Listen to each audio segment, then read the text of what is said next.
जय श्री कृष्ण दोस्तों। शुद्ध भक्तों के संग से कैसे दासी पुत्र आगे चलकर महर्षि नारद बना। पहला और सातवां स्कंद। श्री नारद मुनि ने कहा, ब्रह्मा जी के पिछले दिन में मेरा जन्म एक साधारण सी दासी के घर हुआ था। मेरी माँ एक ब्राह्मण के गुरुकुल में रहा करती थी। एक समय वर्षा ऋतु के चातुर्मास के दौरान कुछ महान वैष्णव वहाँ आए और क्योंकि मेरी माँ उनकी सेवा में नियुक्त थी, मुझे भी उन साधुओं की निजी सेवा करने का अवसर प्राप्त होने लगा। यद्यपि वे महान भक्ति वेदांत साधु समदृष्टि थे, उन्होंने मुझ पर विशेष अनुग्रह दिखाया।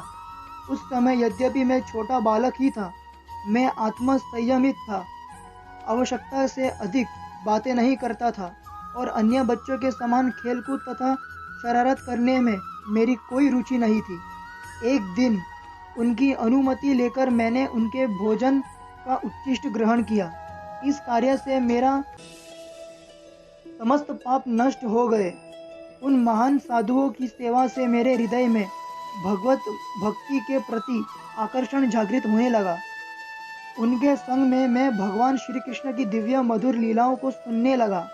ध्यान पूर्वक नियमित श्रवण करने से इन विषयों के प्रति मेरी रुचि पग प्रति पग प्रगाढ़ होने लगी और जब इन विषयों के प्रति मेरी रुचि अत्यंत गहरी हो गई तो मैं निरंतर श्री भगवान के विषय में सुनने के लिए आतुर रहने लगा। फल स्वरूप मेरे हृदय से रजोगुण और तमोगुण के प्रभाव नष्ट हो गए और मुझे अनुभव होने लगा कि अज्ञानता के कारण मैं ही अपने इस स्थूल और सूक्ष्म शरीर को आत्मा मान रहा था। मैं उस महान भक्तों का बहुत आदर करता था और अत्यंत श्लील व्यवहार करते हुए कठोरता से उनके निर्देशों का पालन करता था। वहाँ से प्रस्थान करते समय उन भक्ति वेदांतियों ने मुझे परम भगवान से संबंधित अत्यंत गोपनीय ज्ञान प्रदान किया। इस प्रकार मैंने उनसे प्रत्येक वस्तु को भगवान की सेवा में नियुक्त करने की कला सीखी, जिसका चरम लक्ष्य भगवान के परम धाम में उनका निजी सानिध्य प्राप्त करना है। क्योंकि क्या कई बार ऐसा नहीं होता कि जो वस्तु किसी रोग का कारण होती है वहीं दूसरे तरीके से उपयोग में लाने से उसका निदान भी बन जाती है। भक्ति की पद्धति का पालन करने तथा भगवान श्री कृष्ण की कृपा से धीरे धीरे मुझे सबसे पहले भगवान की दिव्य ज्ञान की अनुभूति हुई और फिर योग सिद्धियों तथा अंततः उनकी अंतरंग प्रेममयी सेवा की प्राप्ति हुई। हे श्री व्यासदेव, मेरा निवेदन है कि तुम भगवान की लीलाओं का विस्तार पूर्वक वर्णन करो, क्योंकि इससे आज का पतित मानव समाज भौतिक जगत के दुखों से मुक्त हो जाएगा। श्री व्यासदेव ने पूछा, हे गुरुदेव, उन महान ने क्या किया? उनके द्वारा दिव्य ज्ञान के दीक्षा प्राप्त करने के पश्चात आपने किस प्रकार अपना जीवन व्यतीत किया? किस प्रकार अपने अपना वह शरीर त्याग कर इस शरीर को प्राप्त किया? काल प्रत्येक वस्तु का संहार कर देता है, परंतु यह कैसे संभव हुआ कि आपको अभी तक ब्रह्मा जी के पिछले दिन में घटी घटनाओं का स्पष्ट स्मरण है? श्री नारद मुनि ने उत्तर दिया, उस समय मैं केवल 5 वर्ष का था और अपनी माँ की इकलौती संतान था। वह मुझसे अत्यंत प्रेम करती थी और हर संभव प्रकार से मेरी देखभाल करना चाहती थी, परंतु क्योंकि वह स्वयं दूसरों पर आश्रित थी, वह मेरे लिए कुछ अधिक नहीं कर पाती थी। एक दिन संध्या समय गायों का दूध निकालने के लिए जाते समय उसे एक सांप ने डस लिया।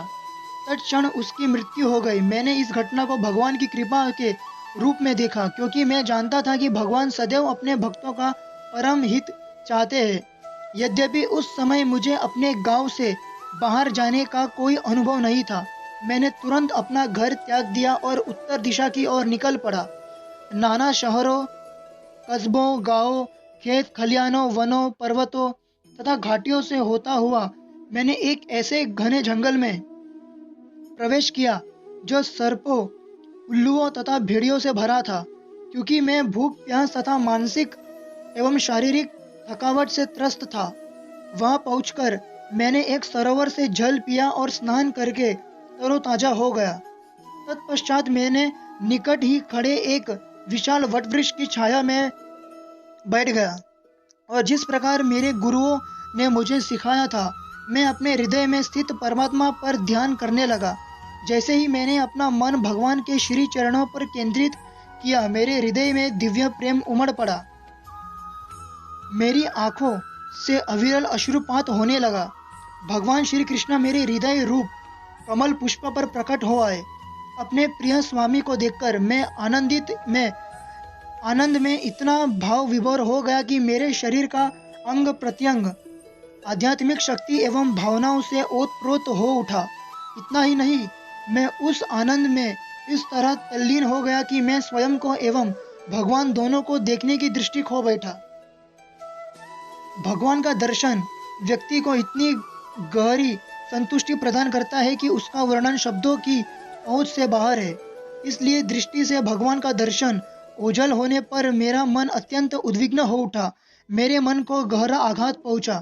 जिस वस्तु के लिए मैं इतने लंबे समय के लिए लालायित था, वह मुझे मिली परंतु अगले ही क्षण खो गई। मैं बेचैन होकर पुनः भगवान का दर्शन पाना चाहता था। मैंने फिर से ध्यान लगाया, परंतु उनकी झलक प्राप्त करने से भरसक प्रयास करने पर भी मैं असफल रहा। मैं अत्यंत दुखी होकर गहन निराशा में गर्त में डूब गया।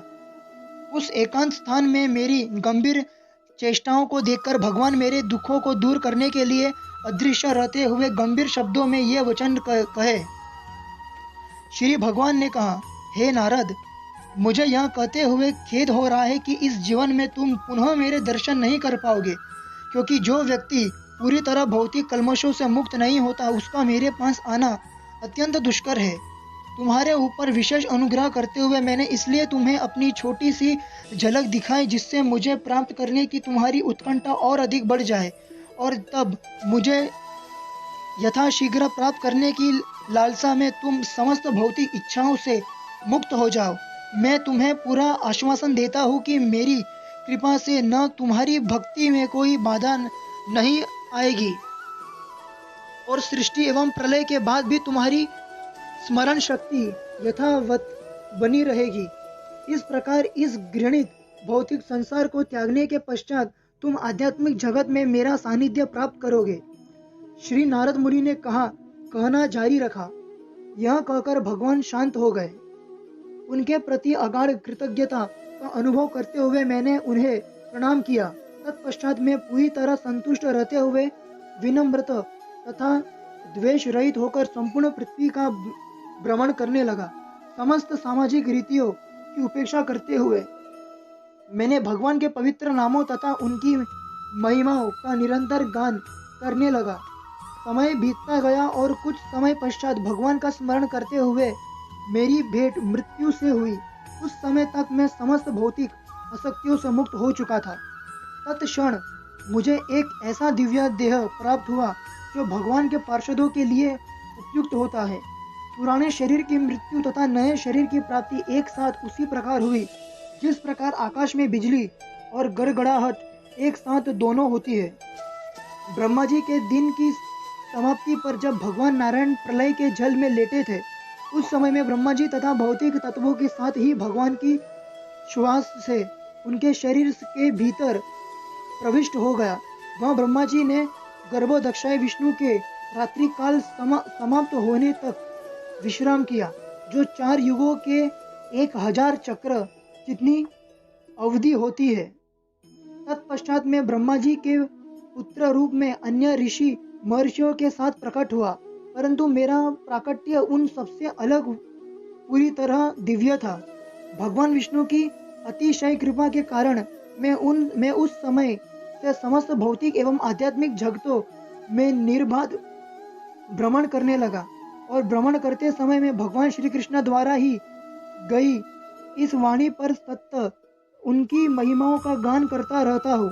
जैसे ही मैं भगवान की महिमाओं का गायन आरंभ करता हूँ, वे तत्क्षण आकर मेरे हृदय रूपी आसन पर विराजमान हो जाते हैं, मानो उनका आह्वान किया गया हो।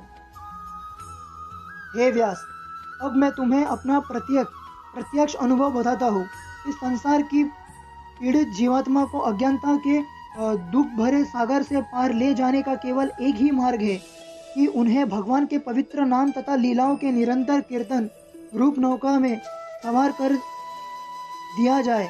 योग पद्धति द्वारा इंद्रियों को संयमित करने से व्यक्ति को कुछ समय के लिए आवश्यक भौतिक कष्टों से राहत मिलती है, परंतु मात्र भगवान की प्रेममय सेवा ही आत्मा को सच्ची संतुष्टि प्रदान करने की शक्ति रखती है।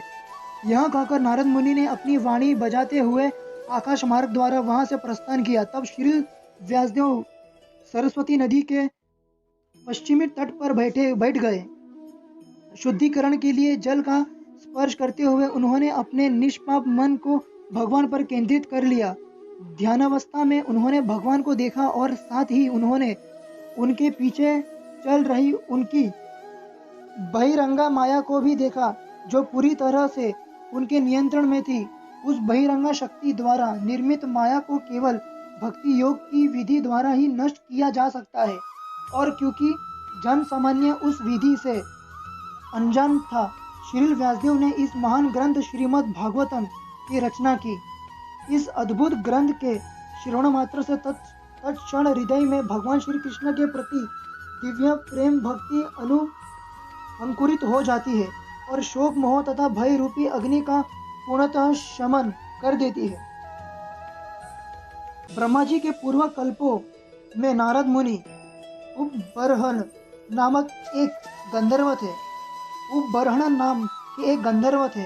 उनका मुख अत्यंत सुंदर तथा शरीर आकर्षक था और इसलिए अन्य सब गंधर्व उनका अतिथि सम्मान करते थे। जब उपबर्हण सुंदर पुष्पों और मालाओं तथा चंदन के लेप से सुसज्जित होकर सभा में आता था, तो स्त्रियां मंत्रमुग्ध हो जाती थी। परिणाम स्वरूप उपबर्हण सदैव कामुक इच्छाओं से पीड़ित रहता था, और क्योंकि वह स्त्रियों के लिए अत्यंत आकर्षक था, उसका जीवन रंगरेलिया और भोग विलास भरा था।